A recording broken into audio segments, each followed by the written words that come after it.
tick-tock, tick-tock. Are y'all ready to rock? It's music time!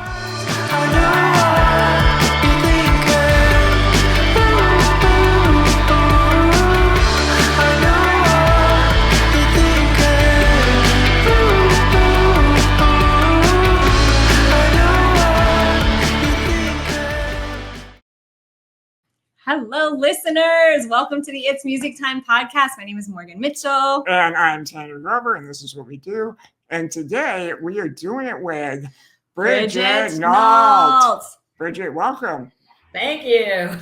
Bridget, thank you for being here with us to talk music. We are so impressed with all you do and can't wait to dive right in. Take it away, Tanner. Where are we starting off? All right. Well, before we get going, we always like to begin every episode with a little game, an icebreaker, as it were. And so, Bridget, you have a handle on Instagram. You go by Teeny B Songs. And, teeny is a size reference. So I thought it was only appropriate to play a game called Sizable Star. So we're going to present you with 5 trivia questions. And the answer will be either one of 2 sizable stars, Biggie Smalls or Little Richard. So, Bridget Nault, are you ready to play Sizable Star? Yes. All right, here we go, Morgan. All right, question number 1. Which sizable star married their partner after only 9 days of meeting them? Was it Little Richard or Biggie Smalls? I think that's Little Richard. Very close. Biggie! It was. How are we? There's no way to know any of this. Don't even worry about it. There was a whirlwind romance with another sizable star, Lil Kim. But 9 days. Number 2, which sizable star interned at a cemetery before making it big? Was it Little Richard or Biggie Smalls? I'm going to go with Little Richard again. Nailed it. Correct. Nailed it. Great job. Well done, Bridget. Okay, number 3. Which sizable star had one leg that is 3 inches shorter than the other? Little Richard or Biggie Smalls? Biggie Smalls? Close. It was Little Richard. It was, yes. Yeah. Yep, it was an unfortunate accident, but he made the most of it. All right. All right. Number 4. Which sizable star had a teacher tell them that they would be a garbage collector, to which they replied, "That's cool. They make more money than teachers." Was it Little Richard or Biggie Smalls? So you go with Biggie Smalls again. Correct. It was Biggie. Well done. All right. And the final question here, Bridget, is which sizable star was friends with and even had a cameo in an Arnold Schwarzenegger movie? Little Richard or Biggie Smalls? Gonna say Little Richard. Correct. Yes. Yep, it was Last Action Hero, a 1993 classic. Wow. All right, the last thing we want to do before getting to your wonderful bio, Bridget, is we like to illuminate all of our guests on the #1 Billboard song the day they were born. So you came into our lives on February 3rd, 1985. Do you have any idea, Bridget, what the #1 Billboard song is on the day you were born? I don't, although I feel like I've looked it up before. I don't remember. Do you want to take a guess? I really don't know. Is it The Power of Love? Oh, love is in the title. Mhm. It's I Want to Know What Love Is by Foreigner. Oh, okay. That's a nice song. The day you were born. Want you to show me. That's a good one. So we want a cover of that at the next open mic night. All right, that's priority I'll put it on the #1. list. That would be a good one. I love it. Okay, let's hear about Bridget. Bridget, I am going to talk about some of the things you've done, the bio you shared. So listeners, just get cozy. We're going to dive right in here to some of Bridget's magic. Bridget Nault is a performer and songwriter who grew up on 3 different continents and now writes and performs out of Worcester, Massachusetts. Bridget is a Berklee-educated musician who plays accordion, guitar, piano, organ, and sings both originals and covers in various styles. along with playing solo gigs. Bridget can be seen playing alongside old-time banjo player and singer Freddie Badger with the rock band Eldridge Rodriguez and at Courthouse Brew Company in Worcester, Massachusetts, where she hosts a weekly open mic night. Bridget Nault, welcome again to It's Music Time. Thank you. Absolutely. So much good stuff. Well, one of the first things you want to do, Bridget, is so where are you coming to us from today? Where am I today? Yes, where are you today? I am in Worcester, Mass. In Worcester. But we want to acknowledge this podcast is a home base is Boothbay Harbor, Maine. And we want to acknowledge your Boothbay roots, which, you grew up here as a kid. I remember. I was a classmate of your brothers. I believe you were a classmate of my sisters. I was, yeah. Wow. Yeah. And so, I had no idea that you were musically inclined as a kid.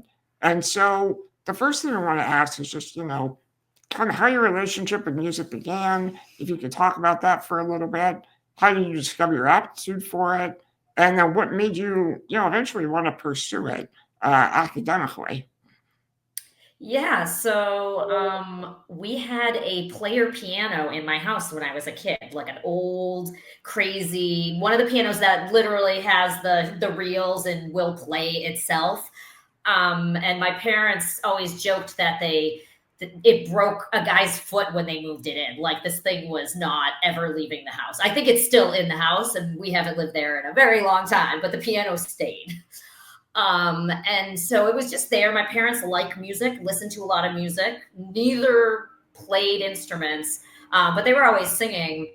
And so it was actually my brother Ian, who you mentioned earlier, one day sat down at the piano and played a little jingle from the radio. Like he just was like, oh, I think it was the New England telephone, which doesn't even exist anymore. But he just got on the piano and just sort of played it. My parents were like, all right, music lessons for everyone. So I have two brothers and I'm the youngest, and we all started at the same time taking piano lessons. And so that's sort of the beginning of it. But to be honest, I was always walking around singing a song pretty much since I could make any sound at all. So it was always there, but we just sort of all began. So it's really, my brother is really good, or was I work really hard at music. I always joke that I did not have that immediate talent. Like some people are like, I sat down and I sounded amazing. And I'm like, no, I was bad. I was bad. And I just loved it and was like, you know what? I'm going to practice and I'm going to get better. And I wanted to start a band always. That was the thing. Who do you know? Doesn't matter if you play or not. We're going to start a band. It's just the coolest thing you could do as a kid, right? I don't know. So, and I'm basically still exactly the same way. I gotta learn that song. That's awesome, and I sort of throw it at the wall and see what happens.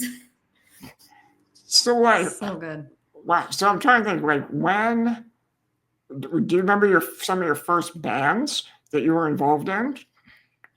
Yeah, so I was always putting together duos and trios. From my bio, I spent some time overseas. I left Boothbay Harbor when I was 8, and then we went everywhere. And so there was this woman, she was a child, we were children, Lara Edie, who is a Lebanese Canadian woman or girl that I knew in Greece. So very random.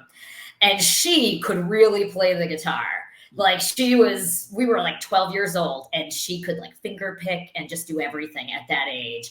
And so I was like, okay, you and me, we're going to be besties, and we are just going to teach each other. And we started to learn to sing harmonies with each other, and just were what can we play? And, we're let's learn a Jethro Tull song on the guitar, stuff that you wouldn't really be learning at that point. But we're oh no, everything. And I don't think we had a name for that band, but we played with a bunch of other kids at the school off and on, every talent show. We'd put together something. Sometimes my brother Ian would be involved playing drums or something. And then when I was in high school, I had a band called Firefly with a couple of other women and my friend Phil playing bass. And so it was always that was pretty acoustic. Those things at those times were definitely we were just trying stuff out. But those are sort of my, like, as a kid bands that I was doing, or the people that I really was playing with. And then always my brother. I mean, he was like a little too cool to play with me, but we would end up like jamming and stuff anyway. So I wasn't allowed to be in his band. Oh no, did I lose you? Let's see. Are you guys still there? We out. Yeah, we lost you yeah. for a minute, but the last thing we heard was, oops. We are in and out. I think it's both of us. Now Yeah, I wonder if there's. I feel like we're in. I can hear you and I can see you. It just froze a little bit. All right, yeah, you're back. I think You're we're back. We can hear you and we can see you now too. It might be just some like alien waves. I'm not sure what's happening. Yeah, I think it started when you were talking about performing with your brother, which honestly, when siblings get together, things get thrown off all the time. Well, that's so fun. It's always so cool to hear the roots, like, you know, where does it start, right? Does it start when you first heard music in the womb? Does it start when your parents learned music before? Like all of this cool, crazy stuff to think like all accumulated in your psyche, brain, heart space to then create what's coming out of you now. Well, and it's funny too, because people used to be like, oh, you play a lot of instruments. My brothers both play instruments. And they're like, oh, did your parents play? And I'm like, they're not musical at all. And then it was like probably like 5 or 6 years ago, I heard my dad singing. And they always used to sing around the house. So I never really thought about it when I was a kid. And I'm like, man, that guy can carry a tune. Like it was like an acknowledgement that I'm like, oh yeah, like maybe they didn't have the opportunity to play instruments, but they totally were like, I was like, he's got a really good pitch. Oh, that's so cool. That's cool. That's very cool. You were steeped in it always. I love it. So like you wanted to be in bands, and then at what point were you like, I think I want to really pursue this academically, you know, and you attended Berklee. Like that's no joke. That's like, you know, a music education that you're invested in. So when did you kind of decide this? So it was sort of like later in high school. I wasn't super interested in going to college. And I went to kind of a competitive high school where everybody does crazy things. You know, they end up being very accomplished and whatever. And I was like, I don't know. I like to play music. I'm not sure what I want to do. And I was into theater also. And I sort of realized I'm like, it's like what I do with all of my time, you know, like all of my spare time. I was joking with a friend of mine I play music with recently that it's like, oh yeah, you get up in the morning and you're learning a new song and I'm like, I got to go to work or I got to go do this thing or that thing. But I'm like, oh man, I'm going to play this song. It's like 3 times really fast. And like, it's just what I want to fill my time with in my free time. And so I was like, if I could turn this into something and just like, what could they teach me? You know, like, I'm like, what else can I learn? Because I had lessons, you know, intermittently, not consistently. But like I said, piano lessons as a kid and then a little bit of voice lessons. I was always in the choir in high school and things like that. But I just sort of got to the point where I was like, I think that would be the right place for me. And I learned a lot about Berklee. And my family's originally from the Boston area. So I was like, oh, well, I'll probably go back to Boston at some point anyway. And so I did. I took like a year off out of high school, or a year and a half, really, and was like, okay, I'm gonna see if I could get into this school, and I did. Amazing, so cool. That's awesome. So, like, when so you're at Berklee, you know, and you're studying. Did you have some kind of like concentration?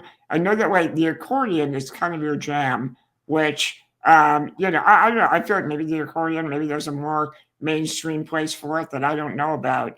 But you know, here you are, and like you've made a career out of being an accomplished accordion player in, you know, whatever you want to call it. If you want to call it, you know, indie rock or country-ish or, you know, a variety of different genres. But here you are taking this instrument and you're applying it to them in your own, you know, methodology. So like, how did this all kind of come about? So that's an awesome question because I didn't really play the accordion much at Berklee at all. But when I moved to go to school, we had to wait, like, because I was traveling from France at the time. And so there was a certain amount of, like, they would ship stuff for me, but it was like a limited amount of weight. And one of the things I wanted to take was the family accordion. So my family had an accordion. That was the other thing. When I was a kid, there was always this old accordion in the house. And I was like, I'm going to music school. I got to take the accordion with me. And then I didn't really use it for a while. But I think kind of what I did was apply the things I learned using the piano and the guitar and singing and whatever at Berklee to the accordion later. Because so my concentration there was actually songwriting. So I studied a lot of lyric writing and things kind of more in that vein. But you have to learn how to arrange music there. So you have to like know how to write a bass line and know how to, what a horn part would do in a song. So you can like put that together. So I realized that with the accordion, you can kind of do all of those things because you can play a bass line and you can play stuff with your other hand. And I mean, it's not like an orchestra, but it's like a little mini version of, you can kind of do more than one thing. So that's kind of how I learned. And I'm an educated musician, but I sort of taught myself to play the accordion based on the information I already had about music. That's interesting. Morgan, this reminds me a little bit of our conversation with Ben Medina. This is this musician from Illinois that he's now the guitarist. He's a touring guitarist. He's actually officially in the band with the 10,000 Maniacs, but he was talking about learning to play off of like watching VHS tapes. But it wasn't until he learned the Nashville number system that he felt like he could apply things. And so like when we talk to like towards the academic side of music and songwriting, like it's kind of an eye-opener that there's a whole, rubric and process for creating songs, Yeah, it's definitely true. And once you learn enough songs, it's easier to learn more songs because things are, even if they're not specifically formulaic, and sometimes I like weirder songs or whatever, but, going to school for music, it was like going to boot camp, really. I joined a band at one point when I was in college where they had 80 cover songs they did along with originals. So this was like a ridiculous amount of songs. And at the time I had, I knew how to play a lot of songs, but this was like the learning curve should have been crazy. But then I realized I'm like, oh, this is what I've trained for. like I can learn, and a lot of songs are kind of similar or there is a formula to it. And like you said about the national number system and how things are written out, it's like once you know that, then you can like apply that way more effectively. Totally. Yeah. Totally. Wow. Oh, I have deep respect. Neither Tanner or I are super musically or at all inclined. And so to me, it's just a sort of a bow of awe that I offer you. And I feel like I heard you both sing already. And don't sell yourself short. Thank you. Yeah. Thank you for that. We're getting ready for open mic nights at Courthouse Brew Company. Maybe we'll make the trip down there. But we want to ask you about that. I mean, what's it been like to host these events? I mean, it's obviously a creative outlet for yourself. But I mean, do you like performing? Do you like, hosting the event? Have you seen anyone that's really kind of taken you by surprise and blown you away? Like, just talk a little bit about these open mic nights. Yeah, these are like, doing the open mic is one of my favorite things ever to do. When I first started doing it, it was a job. I was like, I'll see how this goes. I don't know. This is going to be a pain. Maybe everybody's going to be terrible. I have no idea. And once it started, it very organically, like the talent that's around, there are so many people that are so talented that just, have kids and a job and other things. So they haven't really been doing it as much. And open mics give all kinds of people an opportunity to showcase what they do. And I mean, the variety of musicians that we have. So when you think open mic, like the typical kind of stereotypical idea would be like kind of an older guy playing guitar, singing, you know, covers. And like we have some people that would like roughly fit in that demographic, but the old time banjo player that I play with, met him at the open mic, showed up, and like we were all blown away. I'm like, where did this guy come from? And he's born and raised in Massachusetts, and you'd think he was 100 years old from Appalachia. Like, it's just wild.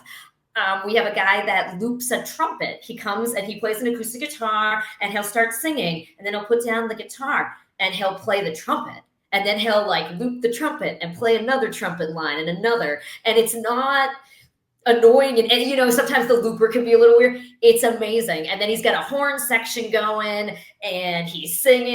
And it's like, I mean, there's a guy with a cello that comes in and does kind of a similar thing in that he can make a whole band out of his cello, you know, like it's, and we just, so all kinds of duos, like people started to collaborate with each other. So what's nice about doing it every week, and it is every single Thursday, no matter what, if it's snowing, whatever, like if the place is open, we are doing the open mic. So it makes me stay on my toes because I'm bringing new stuff every week because I got regulars that come and you don't want to play the same song for people, you know, every week. So everybody sort of challenges each other to get better, and you see people get better.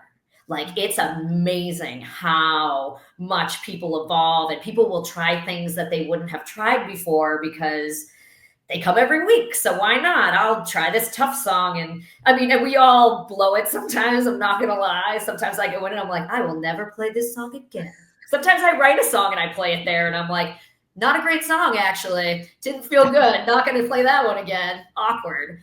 But like, that's, I mean, it's always a great show. Like, I have to say, and I kind of pitch it to other people as a variety show because that's what it is. You know, it's fairly structured. Like, it is, you walk in and sign up. Like, I won't take signups ahead of time. So people have to show up at 6:30 and sign up. And sometimes people are waiting for me when I get there at 6 o'clock. And I'm like, no, not until 6:30. And the list is full at 6:35. And I'm like, wow, this is why. Like, 3 hours worth of music is like, they're already there waiting to go. So it's been really encouraging. I used to do it in another town in Massachusetts. And it was a little, the brewery we did it at they weren't as into music. And so it was a little bit challenging. Like, we created this community, but kind of the bar wasn't as into it. And they were like, well, you know, some people don't drink. And the place where we're at now, they're like, I love this song. Like, the bartenders are singing along, and it's turned into this great atmosphere. And it really is like, it's my favorite night of the week for sure. It's like, That's you know, awesome. it's work, but it's not work. I love that so much. Open mics just really, I don't know, it's such a unique space that's cultivated. It's somewhere between performance and community and connection. There's vulnerability. There's like, you can try things out. It just creates an environment that is so distinct from just getting on a stage and having a performance. There's something so much more intimate and warm and surprising and spontaneous about that. I love it. The best is when you have no idea what somebody's going to sound like. Like, somebody will get up and I'll be like, that guy's going to play a Neil Young song. And then he's playing like pop punk songs. And I'm like, oh, would not have guessed that from him. You know, like, you just have no idea what people are going to do. And some people think that it's like an amateur thing, like, oh, open mics are for amateurs and professional musicians, or if you're really good, you wouldn't do that.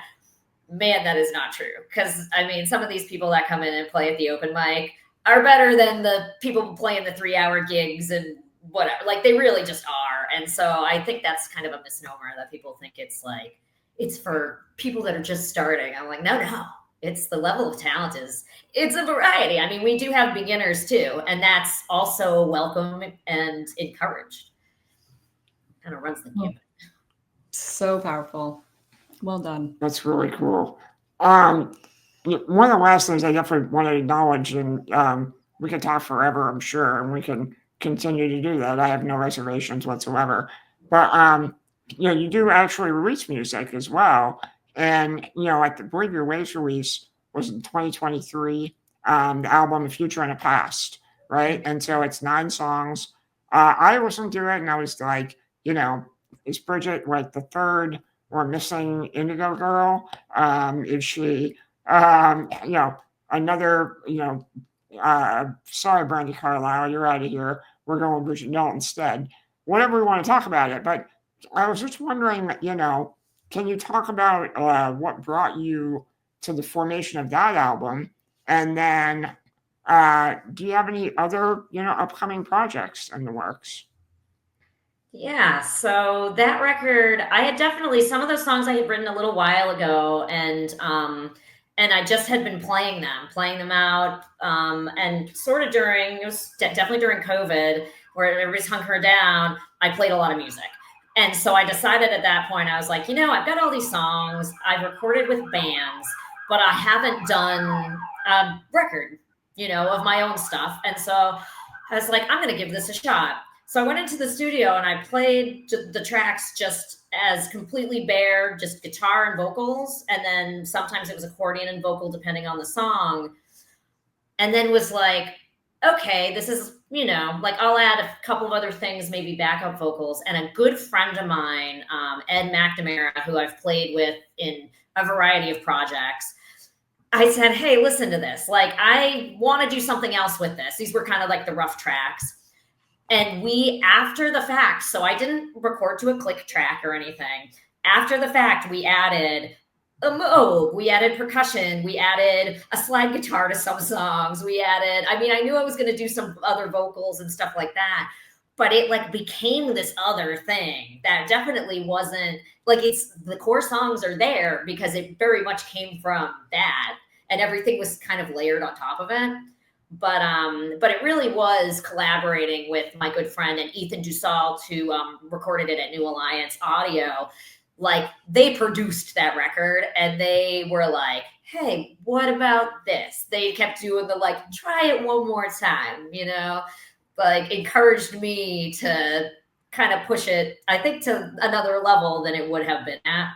So that was a lot of fun to make. That took a lot of time. I think I was recording that off and on because I would like pay for it as I went. So I'd like pay for a day and we'd do like a day of recording. And then like 3 weeks later, I'd come back in, like got a paycheck, gonna buy another like, day or two of recording.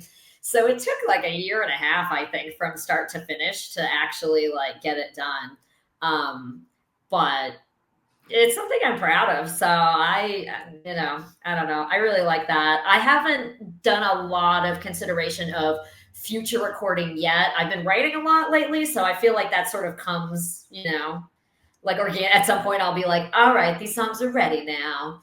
And I'll do some more recording, but I've kind of been getting into different styles of music. So I've kind of been diverging a little bit. From like the sort of songwriting core where I came from. Well, if you get stuck, you can always fall back on, foreigner covers and you'll be fine. I know. Your work is gorgeous. And it's so neat to hear you also talk about sort of the life cycle of your process of creativity, of how there's like a build up, a crescendo, a birth of something, and then almost a hollowing out and a writing process. And then they're almost animate, maybe like, well, we'll see when they're ready, we'll make it a song. But for now we're in the writing phase, like this kind of ability to be present to wherever you are in that process, I think is such a valuable thing. And the work really, you feel that in the work that you allow yourself to have the process that you need to have.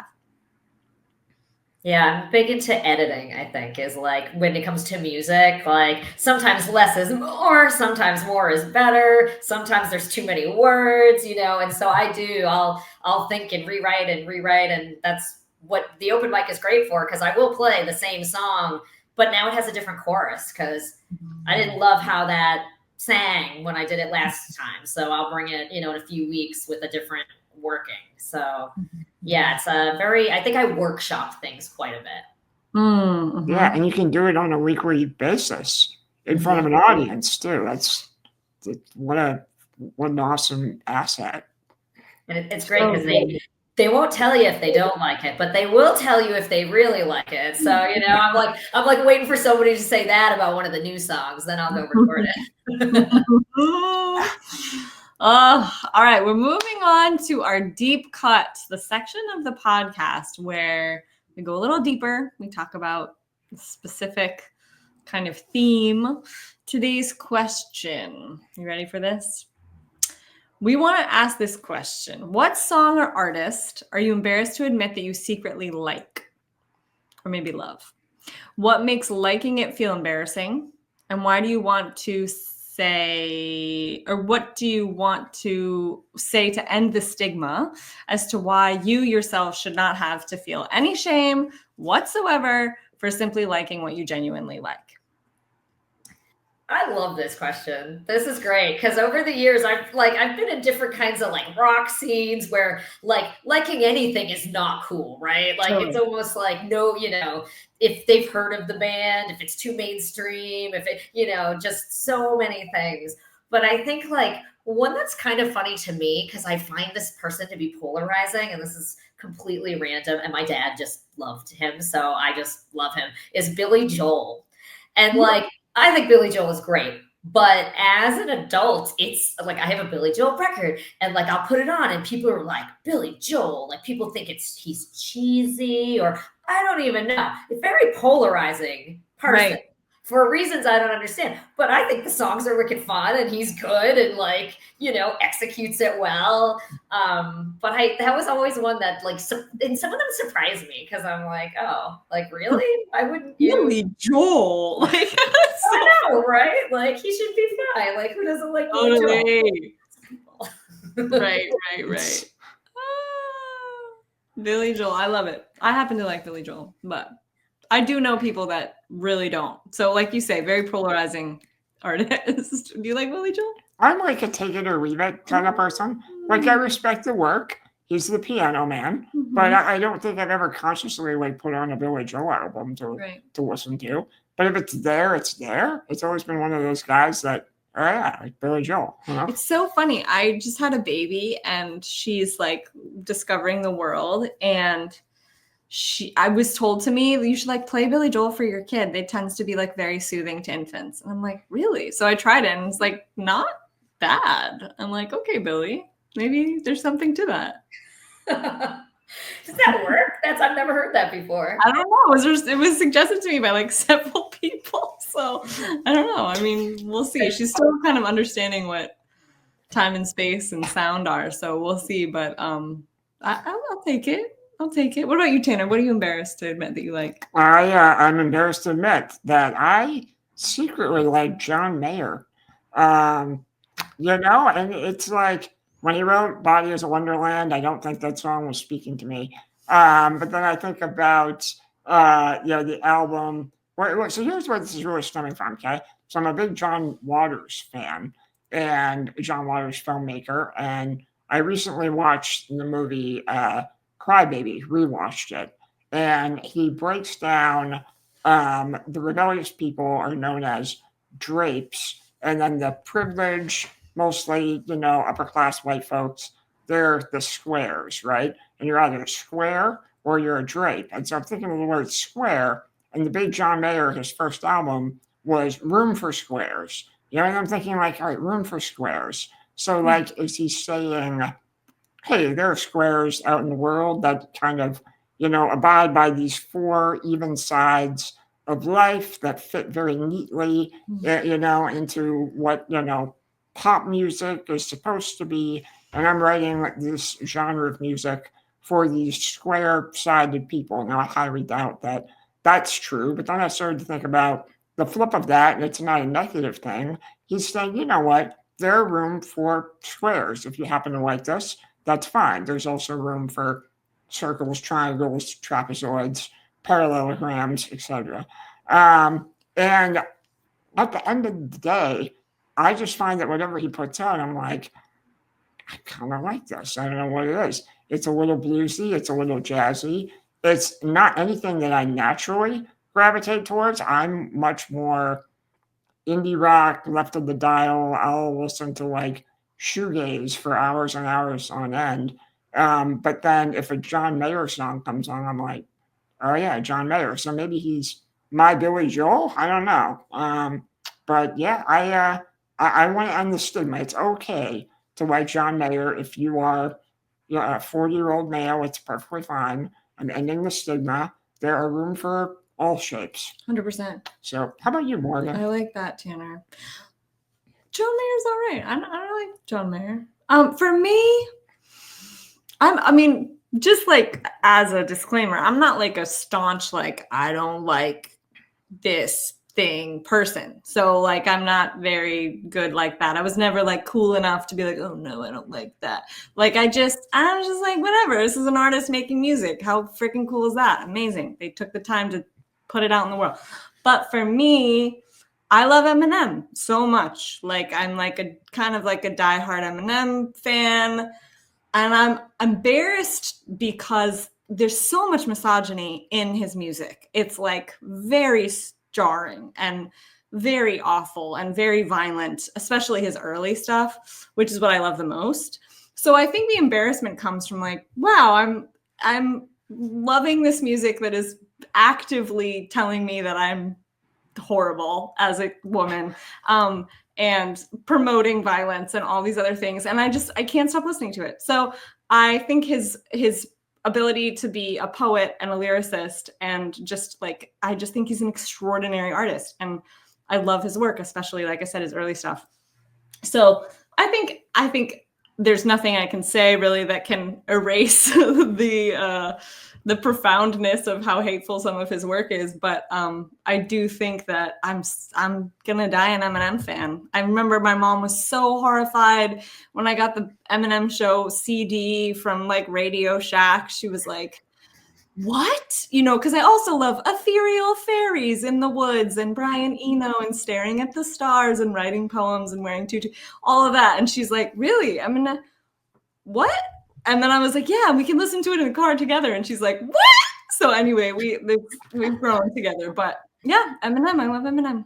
I think those two answers are great. And like, I have two sons and my youngest is really into Eminem right now. And I'm having the same thing where I'm like, oh, well, like, and I'm like, but it's really musical. And like, he's like, there's musical, like, you know, stuff in the background. And he is a good lyricist and he does weave things together well. And so, I think it is just like what appeals to your ear, right? Like it just is that. And, but that's just too funny. Yeah. It's, and that we're multifaceted, like even as listeners, that just because you're into indie rock and you're into, you know, like Brian Eno doesn't mean that you can't like all these other things, right? Like certain random other genres of music could like make you move, you know?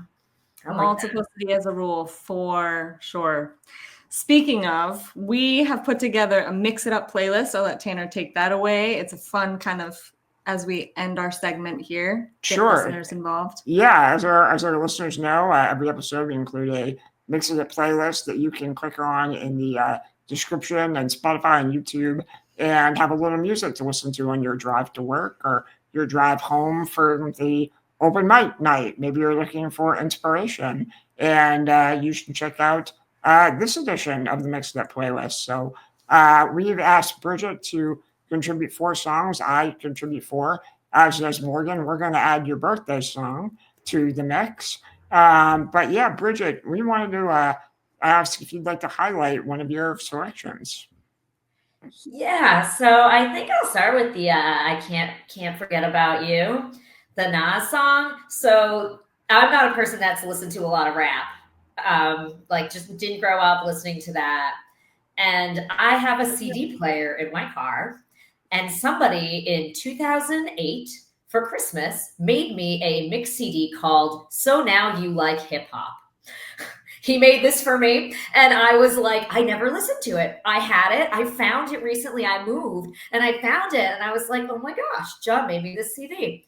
It is unbelievable. Like, there's so many great songs. I hadn't heard like any of the songs on this CD, and that one I just had to keep listening to.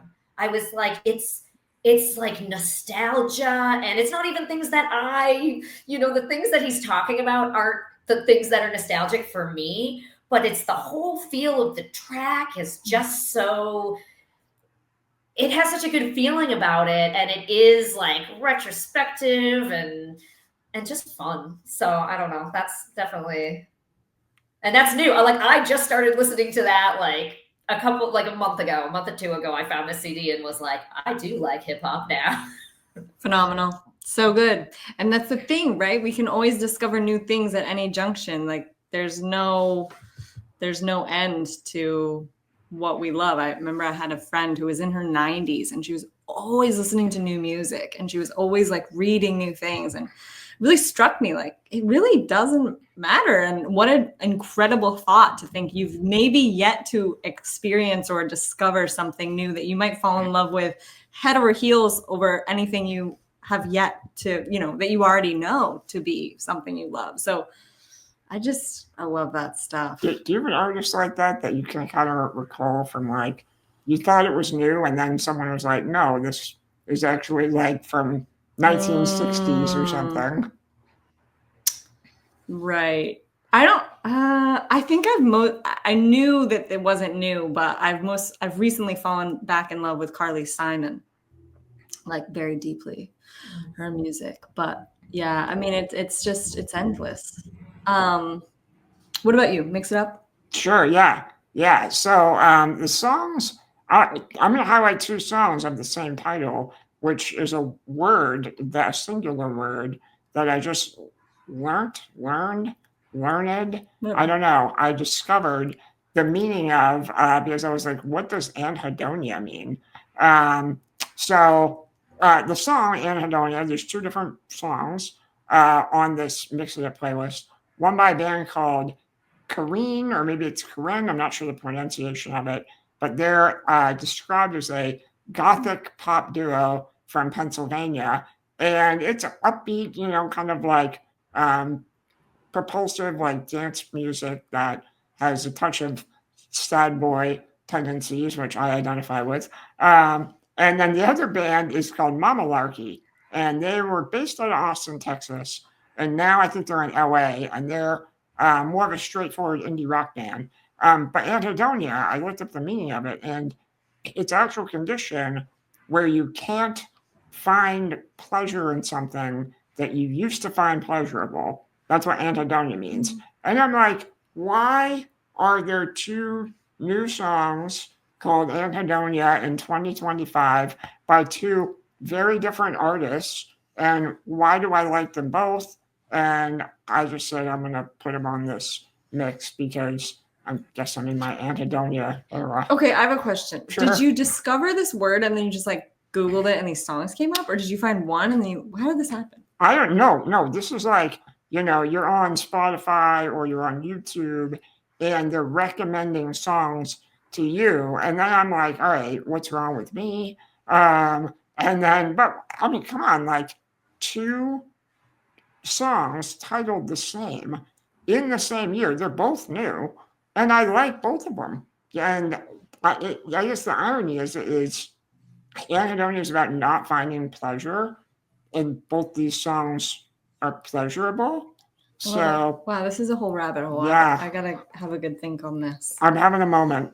What a strange word too. Like I've never heard that word before. So the fact that multiple bands are, it's like, Right. it's interesting.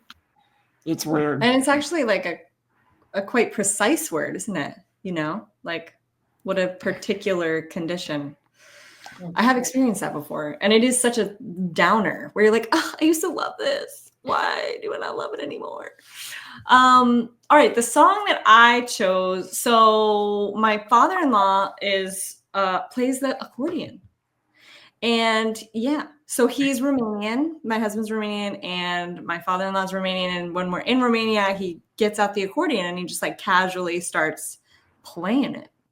And I'm always like, what? This is so beautiful. And he has a great singing voice. And, he similarly, like you were saying, people, their life, their work, things happen, but he has this sort of tucked away incredible talent. So I just picked there's a type of music in Romania called hora. It's like kind of like dancey.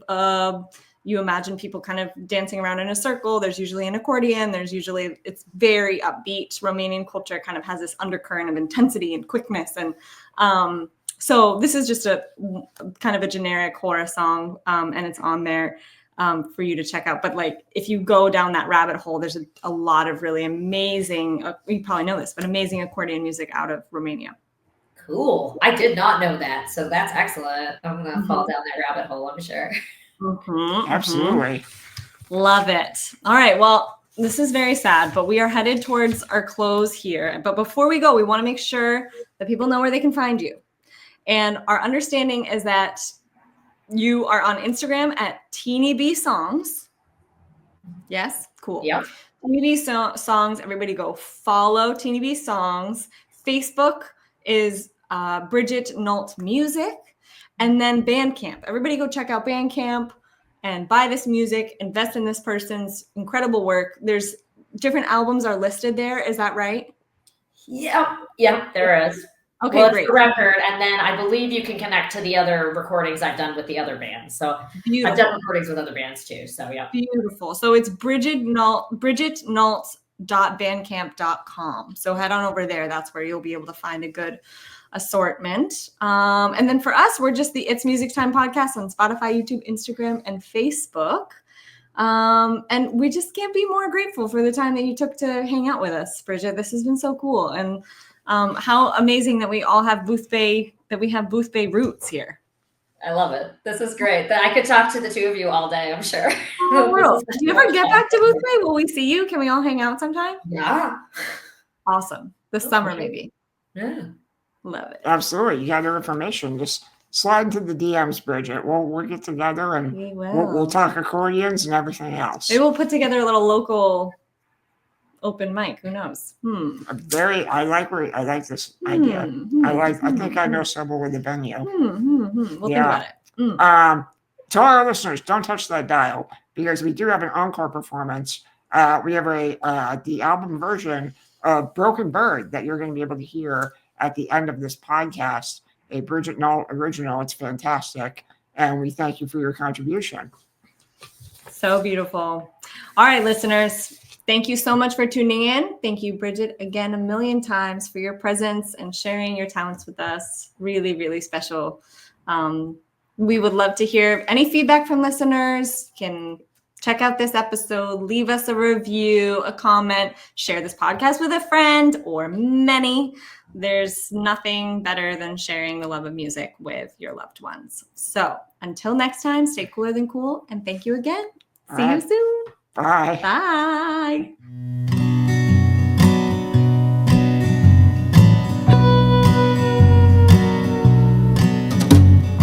Tell me about your darkness.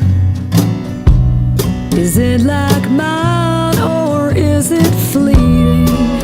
Like a staircase that you pass through but never stopping. For me it is always, for me it's forever. How about you? Are you a man of worry? Always pacing, pained and panicked in a flurry. Your knuckles watch, you're almost manic. For me it is always, for me it's forever. How about you?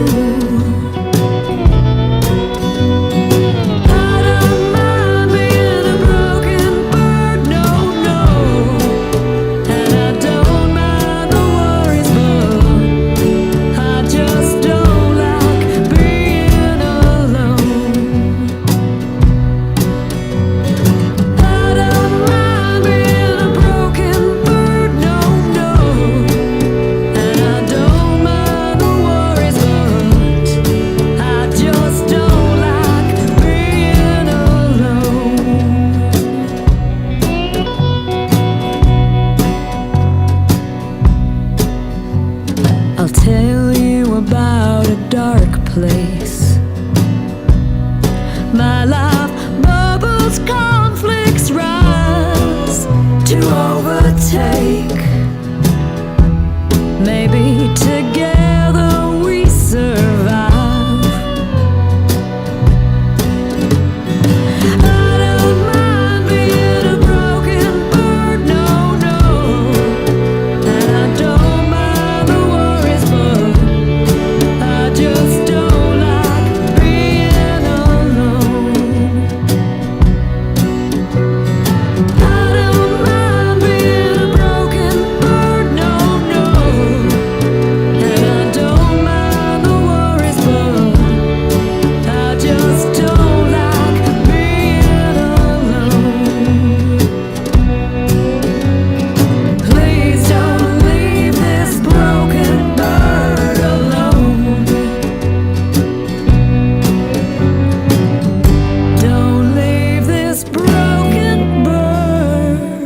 It's Music Time podcast is an independent passion project produced by Tanner Grover and Morgan Mitchell. The theme song for this podcast is by Ben Shepherd, the artist known as Yay Yay. Find him on Instagram at Yay Yay Music. Thanks for tuning in to the It's Music Time podcast. See you next time.